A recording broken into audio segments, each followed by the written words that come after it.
Hello everyone, my name is Aaron and this is the Game Day Hour. Welcome to a new and beginning series for college and NFL content. We're finally getting into the games, we're finally getting into the rankings and the ratings. Let's do this. Today's first episode will be for the AFC.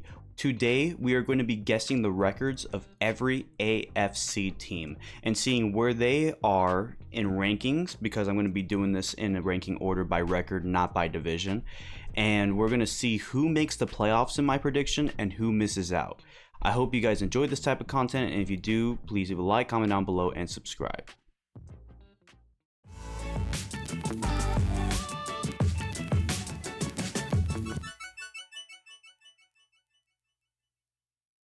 So I'm not going to talk for too long on why I think these teams get the records that they do. I'm just going to do a brief looking. I'm going to go from the worst to the best until we get to the playoffs. But first, we're going to take a look at the teams that ended up missing the playoffs in my records. So starting off, we have the Indianapolis Colts. Indianapolis didn't have a great year last year under Matt Ryan, and this year, it's unbeknownst who's going to be the starting quarterback. Right now, it's leaning towards Anthony Richardson, and even though I have faith that he's going to become the long-term starter, I think his first year is going to be very wacky. I also think that Jonathan Taylor not being on the team is a little bit of a distraction maker. There's just a lot of things that are going on with Indianapolis, and it doesn't look like they're in the running to be a team that is going to be successful this year. They will get the first overall pick based on this, at least for the AFC. We haven't got to the NFC yet, but we'll talk about that in a bit. But they are building their team right now. It just doesn't seem like they are right there just yet. I think they'll have a very terrible year, but it's just a learning curve. Next up, we have the Houston Texans, and I believe this goes without saying. Houston is very undermanned and underpowered. I mean, I get that CJ Stroud is supposed to be potentially the future of the Texans, but the Texans haven't really nailed it with a quarterback since Deshaun Watson departed. So it's going to be very hard to see. It's first-year head coach DeMeco Ryans' debut as well, and the defense doesn't look all that great either. I think the Texans are on the right path, but I think this year they're going to be on the same level as Indianapolis. The New England Patriots, this one's a little bit interesting because everybody's like, oh, the Patriots could be contending for a playoff spot, or they could be contending for a winning record. I think when I look at the Patriots that this team just doesn't seem like it's in the right spot. I mean, they got an offensive coordinator, but after last year, I'm just questioning what's going to happen with Mac Jones, what's going to happen with this offense. It just doesn't seem like this team is playoff orientated. I just don't see them being that successful, and that doesn't mean that they don't have the potential to be better. It's just I just don't see it happening this season. I don't believe Bronco Nation is going to ride all too well. I believe they're going to end up 6-11. I believe since it's the first year for Sean Payton, and I do think that Russell Wilson could be potentially on a decline, I believe that the Broncos will struggle this year, and there might have to be some more changes. The defense is great. Don't get me wrong. It's just, can that offense be high scoring? Can they score more than 20 points?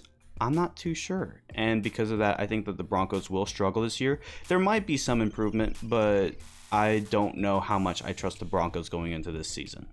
Obviously, there's some problems going on in Las Vegas. New quarterback, second-year coach, and it just doesn't seem like the Raiders have that great of a defense. But I do think their offense is big enough and can generate a lot of points, which would lead them to a 7-10 record. But I don't see the Raiders being a playoff team, not this year. Now, here's a little bit of a shocker, but over the years, ever since Justin Herbert became a Charger, I love Herbert. I think he's a great quarterback. But is his team accurate? Do they play with consistency? Not really. And that's the problem with the Chargers. I think they also have a tough dealing being in the division that they're in with the Kansas City Chiefs. And I believe they're going to end the year off 8-9. I still think they're going to be one of the top offenses, but I'm not sure. I'm not sure if I trust the consistency of the Chargers yet. It might be a time to prove me wrong.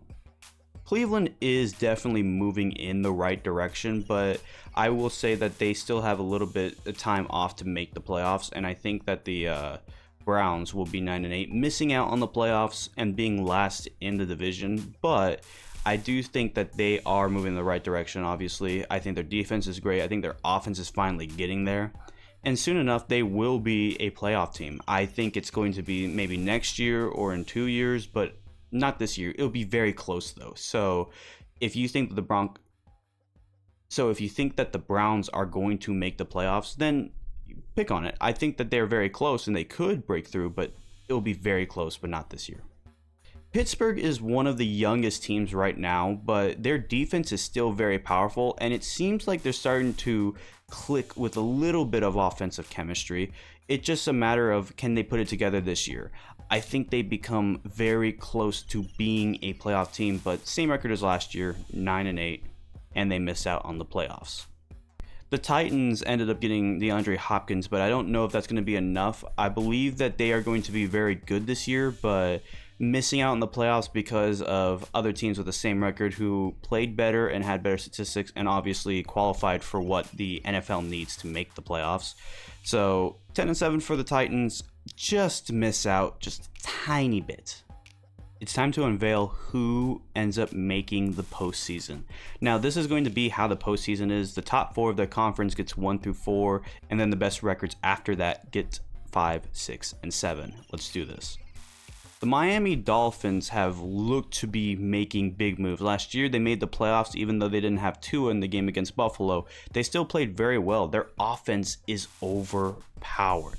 With Tyreek Hill, Jalen Waddle, and the potential to get more from free agency, along with a defense that after a few games, after the injury is up and done for Jalen Ramsey, he gets back to the field.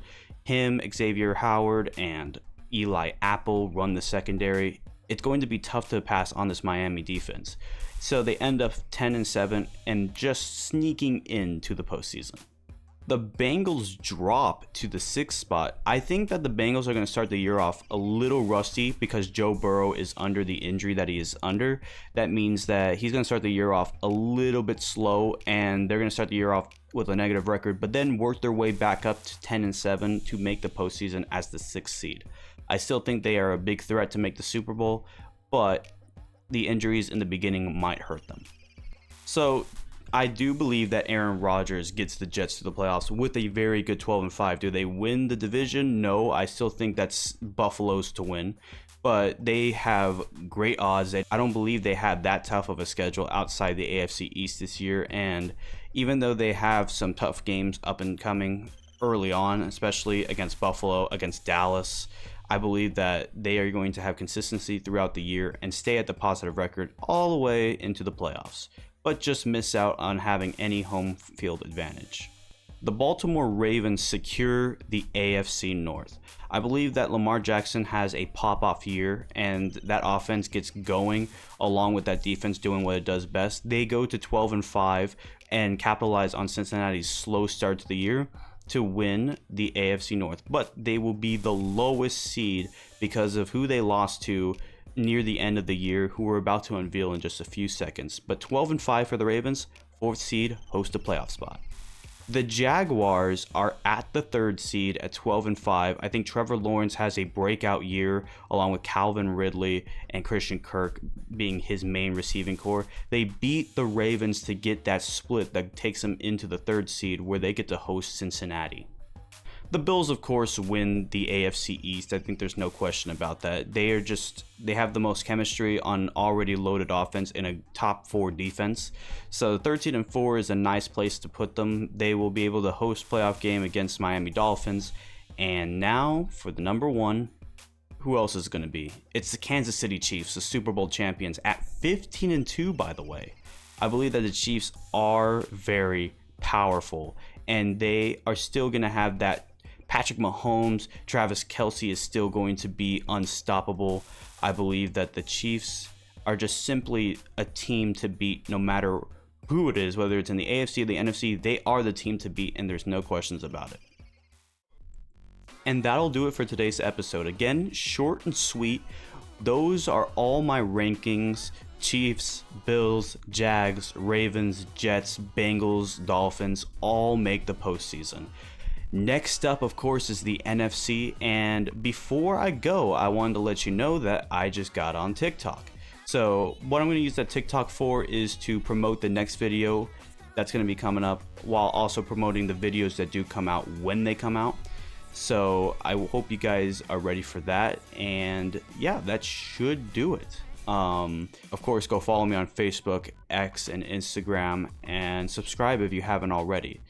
And that'll do it for today's episode. Hope you guys have a great day. Take care, and goodbye.